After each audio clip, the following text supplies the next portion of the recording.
Olá, amados, graça e paz. Aqui é Catiane Lins, do Ministério Vida, e é uma alegria estarmos mais uma manhã juntos compartilhando a Palavra de Deus. Durante essa semana eu quero compartilhar algumas escrituras com vocês que está lá no Evangelho de Mateus a respeito das bem-aventuranças. Talvez muitos já conheçam, mas eu tenho certeza que o Senhor nos acrescentará, nos edificará durante essa semana. Hoje eu quero ler com você Mateus capítulo 5, dos versículos 1 ao 4. Está escrito assim: Vendo as multidões, Jesus subiu ao monte e se assentou. Seus discípulos aproximaram-se dele e ele começou a ensiná-los, dizendo: Bem-aventurados os pobres em espírito, pois deles é o reino dos céus. Bem-aventurados os que choram, pois serão consolados. Eu acho interessante porque essas escrituras apresentam quem são aqueles que serão felizes, né? Feliz é aquele que é pobre em espírito, pois deles é o reino dos céus. Apresenta uma recompensa. E isso me faz lembrar de Hebreus, capítulo 11, versículo 6, que diz que sem fé é impossível agradar a Deus. E aqueles que se aproximam de Deus precisam crer que Ele existe e que recompensa aqueles que o buscam. Não vamos pensar nessa recompensa com uma mentalidade terrena, não. Mas nós podemos pensar com a mente de Cristo. Vale a pena seguir a verdade. Vale a pena obedecer o Evangelho de Cristo Jesus. Vale a pena render-se à verdade de Deus. Muitas vezes a nossa mente está tão firmada nas coisas aqui da terra que quando a gente pensa em viver para Deus, servindo a Deus, obedecendo ao Evangelho de Cristo Jesus, a gente só pensa que, nossa, é tedioso, eu vou ter que deixar um monte de coisa de lado, um monte de coisa para trás. A gente pensa que o Evangelho é uma lista de regras e não é. Tudo aquilo que o Senhor nos ensina, tudo aquilo que o Senhor coloca à nossa frente como ensino para nós vivermos, não é para o nosso mal, não. Muito pelo contrário.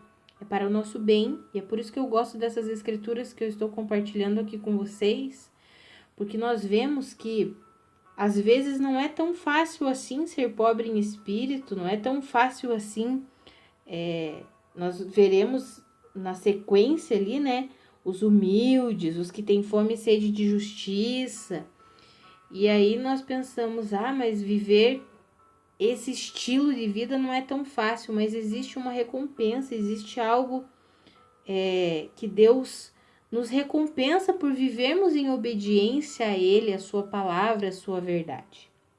Então aqui nos versículos que nós lemos hoje, nós vemos aqui que bem-aventurados são os pobres em espírito, pois deles é o reino dos céus. E é interessante esse pobres em espírito, o que significa ser pobre em espírito, Pobre em espírito é ser destituído de riqueza do aprendizado da cultura, do aprendizado do mundo, da sabedoria do mundo, aquilo que o mundo proporciona. Ou seja, ser destituído disso, não que alguém não tenha aprendido, mas principalmente quando nós temos todo esse conhecimento, temos toda essa cultura, temos toda essa sabedoria que o mundo nos proporciona e nós escolhemos, decidimos que tudo isso é uma perda, tudo isso não tem valor algum diante do conhecimento de Cristo. Isso é ser pobre de espírito, pobre em espírito.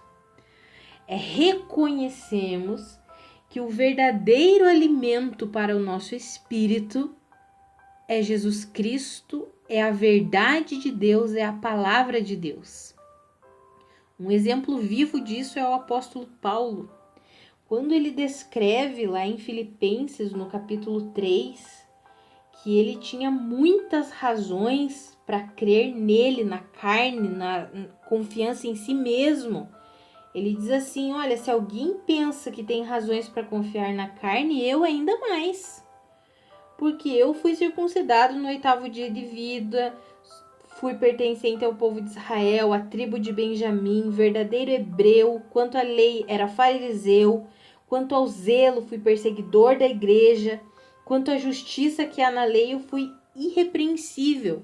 Ou seja, o apóstolo Paulo foi um daqueles que na época dele era o homem que tinha um conhecimento, uma sabedoria sem igual. Mas essa sabedoria não era proveniente do evangelho de Cristo. Aí sabe o que ele fala? Mesmo sendo um conhecimento religioso, hein? Porque ele era um fariseu, ele conhecia toda a lei de Deus. Mas ele não conhecia a verdade que é Jesus Cristo. Aí ele diz assim, olha, mas diante de tudo isso, o que antes para mim era lucro, eu considerei como perda. Mais do que isso, considerei tudo isso como um esterco, para que eu pudesse adquirir o conhecimento de Cristo. Amados, isso é ser pobre em espírito. É ser destituído de toda a riqueza de conhecimento que o mundo pode nos oferecer e reconhecermos que o conhecimento verdadeiro encontra-se em Cristo Jesus. Que a verdade da qual o nosso espírito precisa é Cristo Jesus. Qual a recompensa para isso? As pessoas que agem assim, que são assim, deles é o reino dos céus. Ah, que coisa gloriosa, poderosa. No versículo 4, bem-aventurados os que choram, pois serão consolados. Eu deixei junto esses dois versículos porque eles têm muito a ver um com o outro.